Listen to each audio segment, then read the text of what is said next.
तो हरियाणा के बजट सत्र का आगाज हो चुका है। सरकार का यह तीसरा बजट है। बंडारू दत्तात्रेय के अभिभाषण के साथ बजट सत्र की शुरुआत हो गई है।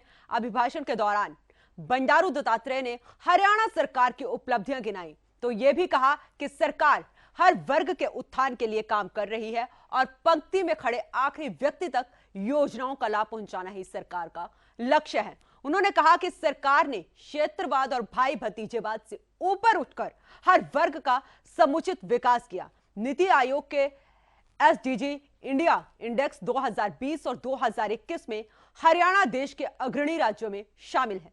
हरियाणा की लाल डोरा मुक्त करने की योजना को केंद्र सरकार ने स्वामित्व योजना के रूप में लागू किया है। और इसका पूरा तंत्र, विशेषकर चिकित्सकों व स्वास्थ्य कार्यकर्ताओं व अन्य अग्रणी पंक्ति के कोविड योद्धाओं के अथक प्रयासों के फलस्वरूप हम इस महामारी पर नियंत्रण पाने में सफल रहे हैं। मैं इस महामारी से प्रदेशवासियों के धैर्य, साहस और विश्वास की सराहना करता हूं।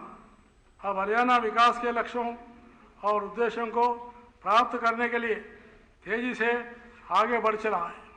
सुशासन से सेवा के संकल्प के साथ पंडित दीनदयाल उपाध्याय के अंत्योदय दर्शन के अनुरूप सबका साथ, सबका विकास, सबका विश्वास, सबका प्रयास और हरियाणा एक, हरियाणवी एक के मूल मंत्र पर चलते हुए प्रदेश के चहुमुखी विकास के लिए काम किया है।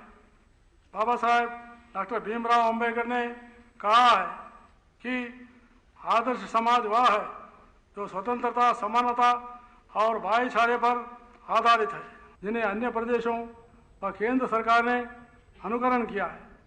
उदाहरण के तौर पर गरीब से गरीब व्यक्ति का जीवन स्तर ऊपर उठाने के उद्देश्य से मेरी सरकार ने मुख्यमंत्री अंत्योदय परिवार उद्यान योजना शुरू की है। गांवों को लाल डोरा मुक्त करने की हरियाणा की योजना को केंद्र सरकार ने स्वामित्व योजना के रूप में पूरे देश में लागू किया है।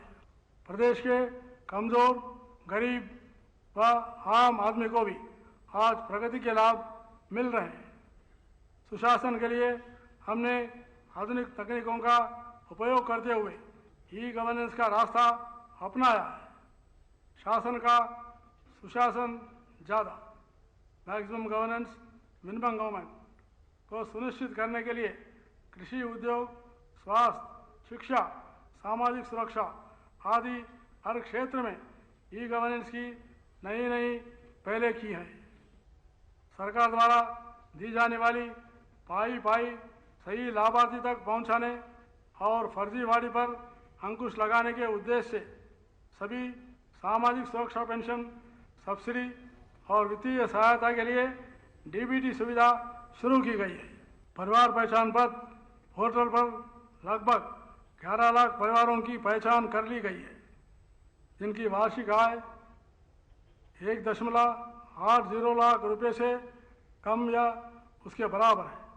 इन परिवारों की आय कम से कम 1.80 लाख रुपए सुनिश्चित करने के लिए इनके रोजगार और कौशल विकास पर विशेष ध्यान दिया जा रहा है।